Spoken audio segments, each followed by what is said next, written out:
Hello, everyone, and welcome back to another episode of Overcoming Graduation with Brian Drury. For anyone who is new to the show, Overcoming Graduation is a podcast where I work to teach you everything I wish I'd known about life to help young adults identify the unique contribution they want to make in the world and give them real-world strategies to start creating that unique contribution today.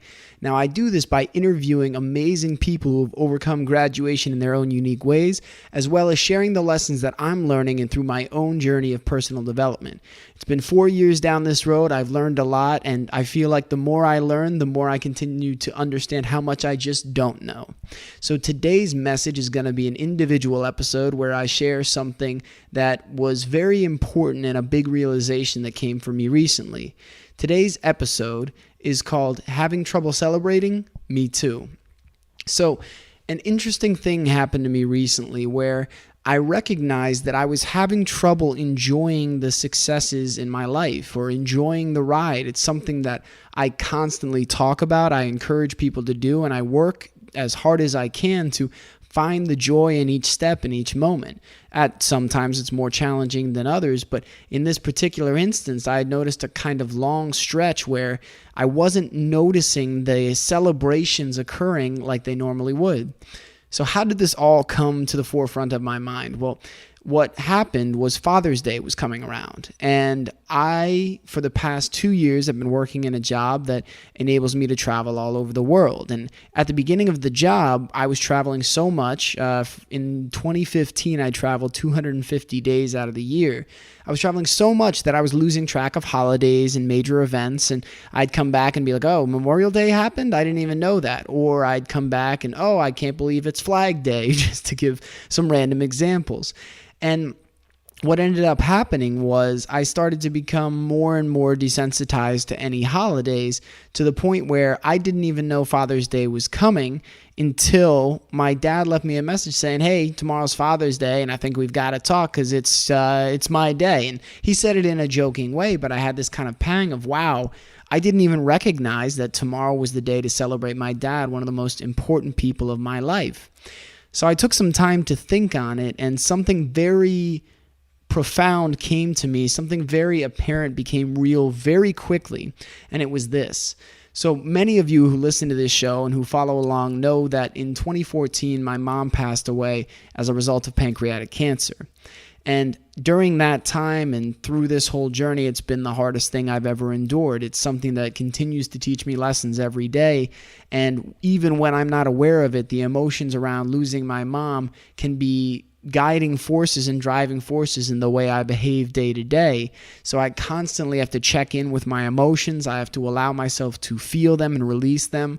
I have to confront the fears around what I'm afraid to remember and think about, to allow myself to let go of the anger and the hate at the illness and what it did to my mom, so that I can open up for the love and the gratitude around everything my mom was and is, and understand that the only way to get rid of that pain is to allow it to come through me, to face it head on, and to free myself and create space for gratitude and love to take over. Because I know, and so many of you listening can probably nod your head in agreement, that you can't you can't find love through hate. You don't hate your way into good things. It's when you let go of the hate. It's when you forgive. It's when you're able to get past your ego and say, I was wrong in certain situations. So what I quickly came to realize was, ever since my mom became sick, and especially since she passed away in July of 2014, it became very real when it became this really poignant reminder every holiday that came around that she wasn't there. There are lots of times your brain and your emotions, and mine in particular, wanted to shut off and not remember the painful feelings, not remember seeing her in her hospital bed, and not have to relive the pain in watching her suffer so that she could spend just another day, just another minute, just another hour with us, because she wasn't afraid at all. She's been a devout Christian for most of her life, and she had no fear around going to whatever the next step was, because in her mind, she knew exactly what that is. And that was so comforting for us. But going back to those painful moments, those days where I couldn't sleep, those days spending 14 hours in the hospital because it was the only place I would want to be, and then another part of me didn't want to be there at all. It was that I knew I was going to be there for my mom, but watching her hurt was the hardest thing in the world. So when the holidays came around after my mom passed away, it became so hard. It was the first time in my life that Thanksgiving and especially Christmas came around, and I wanted nothing more than to get through it. I almost didn't want to celebrate it because of the fear of being reminded that my mom was not there to share in this moment with us. And many people will say, yes, she's with you and she's there in your heart and your soul. But the selfish part of me wanted to say, I want her the way that it was. I want her here physically. And that's the part of me that I'm constantly working to grow with, to accept and to love and to guide, and to say, what would mom say in this situation? And she would tell me to love myself and to celebrate every day and to celebrate people's memories by living in the way that you know you're meant to and finding joy in the ride. So what became just oh man, I totally slipped. What originally started out as I totally slipped my mind that it's Father's Day. I started to dig back and go over the past 2 years, and I noticed that there have been several days that have passed where I'm like, oh man, I wish I'd done something, or I had no idea that was coming up. And what I feel like was almost a subconscious, deliberate move to avoid having to acknowledge that mom wasn't going to be a part of that celebration, even in the form of a phone call. And when it came to that realization, it was something that clicked for me in a way that made me realize that when you allow one behavior to go unchecked and an unconscious habit and rhythm to form, all of a sudden those things can very quickly bleed into other areas of your life, where if you find yourself eating in excess, it can often be easier to find yourself drinking in excess. And I'm not saying that from any research standpoint. I just know for me, it's like, well, I'm having a bunch of candy. Sure, let me have a bunch of soda. I'm having a bunch of soda. Well, I've been eating crappy. Let me have a bunch of fast food. So it's something that can quickly spiral out of control. And for me, what ended up happening was I had stopped celebrating major days, and Christmas was always the biggest celebration for our family. So now that was gone and I wasn't celebrating it, in fact, I wanted to move through it as quickly as possible, which goes against many of the teachings that I'm working to embody in my life of enjoying every moment, savoring every day. Nothing is promised, so we have to make every day count. It was so contrary. And so in my mind, it started to, and I believe this is just all happening like kind of under the surface until I took the time to investigate, was, well, it's difficult when there's good things going on, and it's difficult to celebrate because you can't share those celebrations with mom. You can't call her and tell her how excited you are about your most recent interview. You can't tell her about your most recent work trip and all the fun you had and the things you saw, and hear about her stories about her travels. So maybe it's easier not to celebrate everything at all. Maybe if we don't celebrate, then we won't have that pain. And that came through so heavy and so big, and it's something that after I realized it, I said, I've got to work with this. I've got to acknowledge this and be willing to step into it. Now, like so many things in life, we have the choice of doing the easy thing and the right thing, the easy thing and the thing we know that we're meant to. And what's interesting is the easy thing, which I'm putting in air quotes, often costs us far more than taking the bold, ambitious shots and confronting our fears, because when we confront our fears and we take the shots, we step into new levels of greatness and power and knowledge and understanding that we never would have had we stayed inside our comfort zone.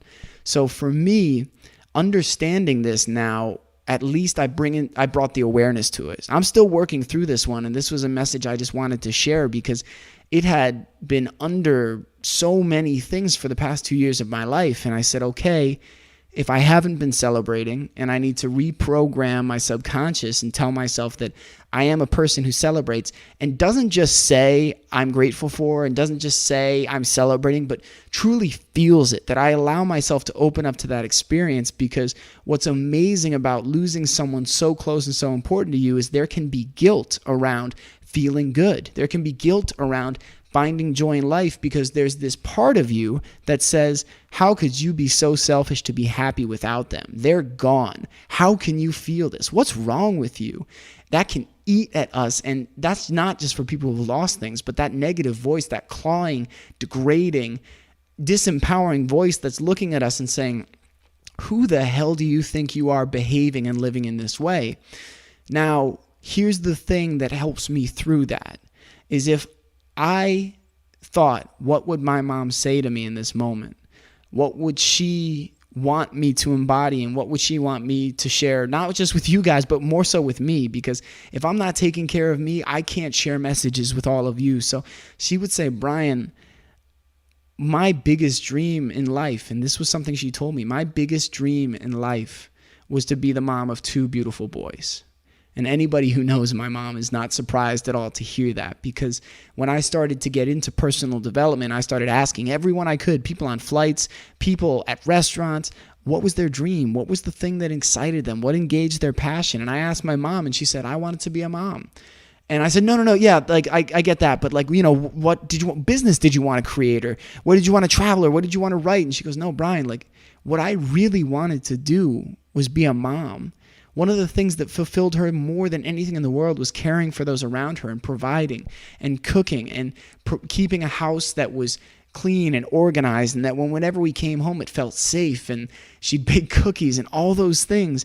And that was one of the greatest things. I mean, for her, the greatest thing she could do in this life was share and contribute and teach not only her children, but her husband, her parents, and be that inspiration and that person who lived her mantra of simple pleasures are the best.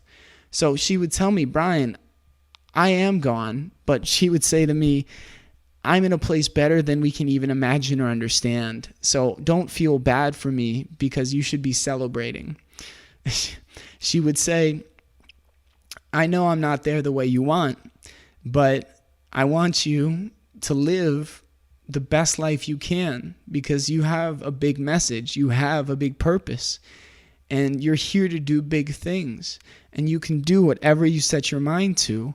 And I want you to know that you should be celebrating every moment and every day of life, because that is the best way that you can celebrate me, is by living and truly loving your life in a way that is so profound and so beautiful that it inspires others around them and helps them realize that they are free to have that kind of joy and that kind of love and that kind of happiness and peace in their life.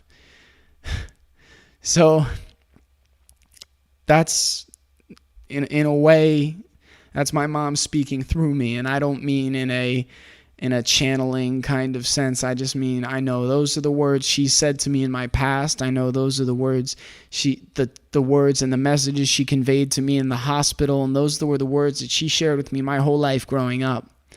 So the reason I wanted to share this is because I recognize that we all have pain, and I'm working through mine. It's something that every day, it's a question, it's a wonder, will I be impacted, or will I feel like myself, or will something be under the surface that's bothering me and I can't even quite put my finger on it? So I recognize that I need to start celebrating. And like anything else in your life, if you want more of something in your life, you need to consciously create it and be the change you want to see in the world. Don't expect other people to do it for you, because the longer you wait for someone else to do it is more time that you're putting off creating your own happiness and recognizing that you are enough exactly as you are. You're a complete person. You're not broken. You're human. We all make mistakes. We all go through ups and downs. We all get lost. We all feel lost. It's okay. This is part of the journey. So what I have started doing, which was a practice that I began back in Wisconsin when I was experimenting with a variety of different personal development techniques. It's been 4 years of constant experimentation. And for me, the best thing I can do for all of you and for myself is to be eternally curious. Like my dad says the greatest compliment you can give someone is that they are eternally curious. And I'm working to embody that. And in doing so, I can continue to investigate and experiment and try methods and find things that are unconventional and be a translator, so that something that seems different and scary, I can paint a picture in a different way because I've experienced it, to help someone else find some peace or some understanding. And so this simple practice that I've done and I've started to do again that made a huge difference in my day was right before bed, I lay down, and right before I was about to try and go to sleep and close my eyes, I listed off everything I could think of that I was grateful for. Now, I know what you're thinking. Some of the people out there, this is personal development nonsense and BS. I thought that for a long time too, but what I've come to learn and understand about not only affirmations but gratitude is that you are constantly programming your subconscious mind. I heard somewhere, I wish I could remember the source, guys. I hate not having the sources for you, but if you can, so your subconscious takes whatever you give it as fact. So if you say, I'm doing great, your subconscious will go, he's doing great. And then your conscious mind is going to look for proof about, oh, why are we doing great? To help affirm and make sure that you're right, because we love to be right. If you say, I'm a fat ass, I'm worthless, I'm a piece of shit, then your subconscious goes, all right, he's a piece of shit. Hey, subconscious mind, let's find some proof for this. And you're going to go and look for those things. Now, in a similar way, if you say, I have nothing to be grateful for, your subconscious and conscious minds are going to work to validate and prove you right, because it's that old quote, we'd rather be right than be happy. So if you start to change and recognize where you have so many things to be grateful for, down to, I'm glad I have fingernails. I love that. I love that I can see. I love that my heart beats at a wonderful normal rhythm and pumps blood through my body. I love my bed. I love my comforter that my mom gave me my freshman year of college, because it's way more comfortable than I expected, even when I thought I didn't really want a new comforter. And that 300 thread count Egyptian cotton is life-changing. And what's interesting is at first it feels forced, and then very quickly you find yourself laughing. You find yourself actually feeling gratitude. Then I would do it in the morning as well when I woke up, to prime myself and put myself in that state. What's interesting about affirmations, visualization, when you say, I picture myself noticing all the things I have to be grateful for today, again, your brain wants to be right. So when you're going through your day and your brain's starting to get on autopilot, it'll say, well, you know what? We were supposed to remember all the things we're grateful for. What do I have to be grateful for in this moment? And very quickly, you can reprogram your brain to start to see all of the things you have to be grateful for. This doesn't mean make things up, and this doesn't mean ignore the bad. This is just shifting your focus. This doesn't mean you have to put on blinders to the negative things in the world and be a happy, rosy daisy person. Like Tony Robbins says, I'm not one of those there's no weeds in the garden people. I'm one of those people like, yeah, the weeds are right fucking there. Let's pull them out. So in this case, if your garden is covered in weeds at some point, you can say, all right, I can either just choose to focus on the weeds and sit there and stare at them and say, well, my life is weeds and this sucks. Or you can put your attention on the flowers and the animals and the beauty that's there, and you can say, you know what, I want to clear space for these beautiful things to live and thrive. So I'm going to do the work to dig down in the mud and the dirt and clear out the weeds in my life. So for everyone listening today, this is one that really is coming more, even more from the heart. I always try to speak from the heart, but this is a tough one. A lot of times I'll tell stories about a lesson I went through and how I overcame it.